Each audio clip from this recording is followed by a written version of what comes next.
rapidamente do que já vem crescendo e atraia investimentos. E com isso gerando mais emprego e mais renda, evidentemente, para a nossa cidade. E o segundo instrumento importante é que estamos criando uma sociedade anônima que vai ser o braço financeiro do desenvolvimento econômico na cidade, que chama-se SPP São Paulo Parcerias.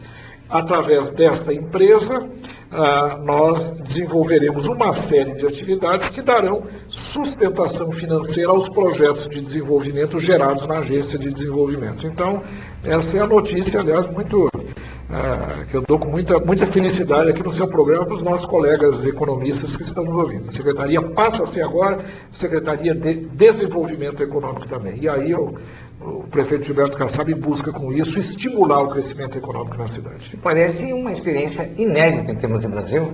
Existe isso já em alguma cidade? Olha, em realidade, existem alguns estados e algumas prefeituras, algumas cidades que têm secretarias de indústria e comércio, secretarias de desenvolvimento econômico. O que nós estamos fazendo exatamente é aproveitar essa experiência, não só brasileira, como também internacional, para criar uma agência bem ativa, né? E eu me baseei muito em 3 experiências que eu achei interessantíssimas, a de Londres, a de Nova York e a de Barcelona. Essas 3 cidades têm agências de desenvolvimento, cada uma com suas características diferentes, mas nós estamos fazendo uma mescla disso tudo para criar uma agência que realmente seja capaz de vender a cidade de São Paulo, tanto internamente quanto externamente, estimular atividades econômicas, atrair investimentos e se preocupar também, Wagner, isso é muito importante, com o crescimento econômico local e regional, né?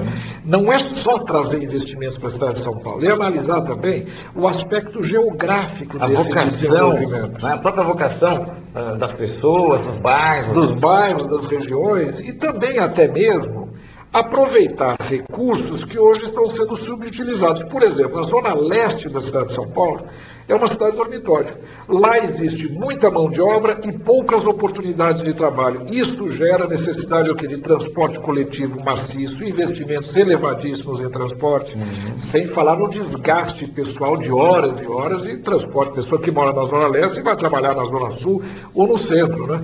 Então é muito importante para que o desenvolvimento econômico seja equilibrado, que se atraia investimentos também para a zona leste, onde a mão de obra já está colocada, há demanda, minimiza-se com isso necessidades de deslocamentos, aproveitando, evidentemente, as vantagens comparativas daquela região, né?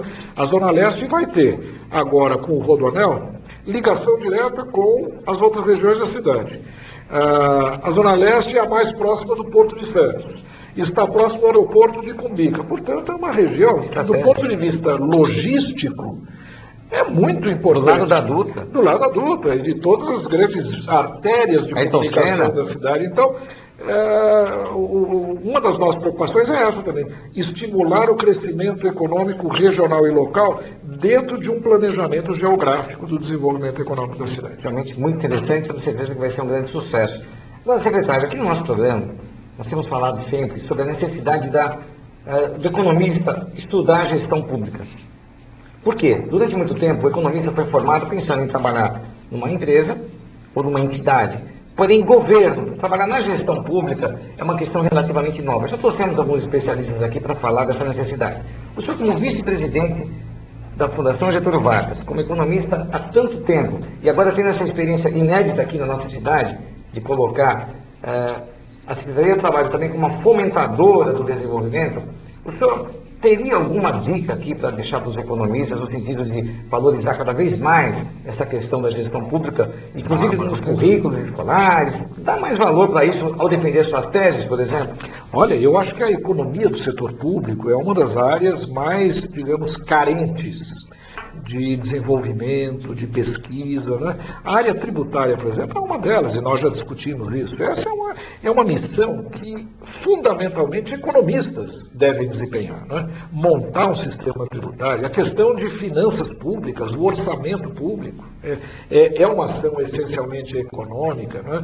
Os problemas orientados ao desenvolvimento econômico é mais uma atividade que eu acho que o economista deve, sim, orientar a sua preocupação, o seu o foco para o setor público. Finanças públicas, eu acho que é muito importante, a economia do setor público, as características intrínsecas de empresas públicas, como elas devem ser geridas. Eu acho que o economista tem um campo enorme, tanto no setor privado quanto no setor público. Agora, você lembrou bem, eu acho que no setor público o economista, quem sabe, esteja um pouco retraído demais. Ele já teve muito em voga alguns anos atrás, quando praticamente até a política no Brasil era dominada pelos economistas, no auge do tempo do Delfim Neto, Roberto Campos, Mário Henrique Simons, eles praticamente dominavam a vida pública brasileira. Maria Conceição Tavares, grandes economistas que influenciaram a política, inclusive.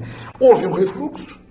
Os economistas começaram a se concentrar mais na atividade privada, economistas de bancos, essa questão de endividamento internacional, financiamentos, a questão financeira, mas a área pública eu acho que deve novamente atrair a atenção dos nossos colegas economistas. É uma área nobre, importante e mais fundamental de tudo, é uma área carente de talentos capazes de recuperar a imagem da administração pública. Eu acho que o economista tem um grande papel para desempenhar nessa questão. E está aí, se São Paulo, que é a grande locomotiva do Brasil, está partindo para esse caminho, a tendência é que seja seguida por muitos outros municípios. Não tem dúvida. São Paulo é sempre o carro-chefe do Brasil. Né?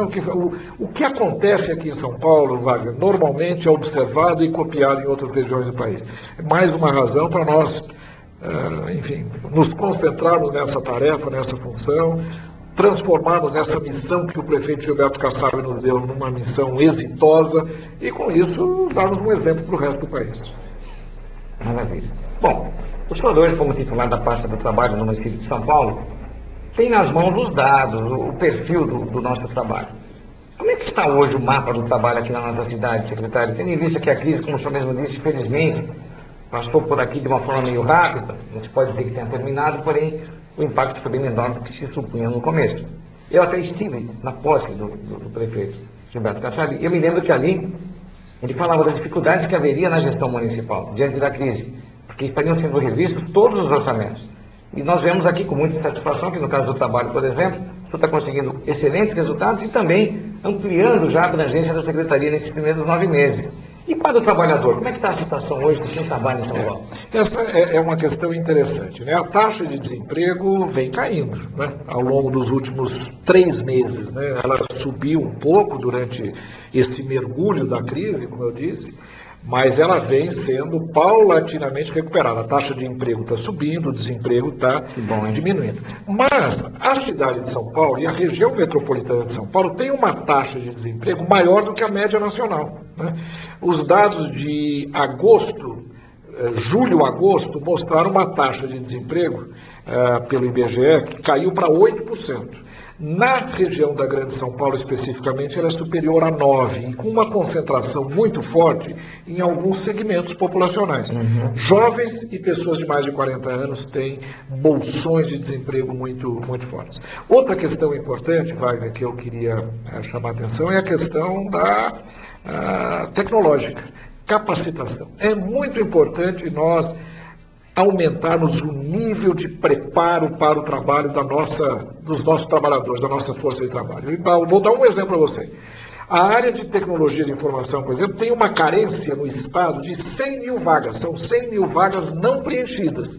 E olha aí a contradição. Nós temos 9, quase 10% de desemprego em algumas regiões da cidade de São Paulo e, por outro lado, setores que não conseguem preencher as oportunidades de trabalho. Então, essa é a nossa atividade. Capacitar, preparar as pessoas para o mercado de trabalho e, logicamente, focar nesses setores onde o desemprego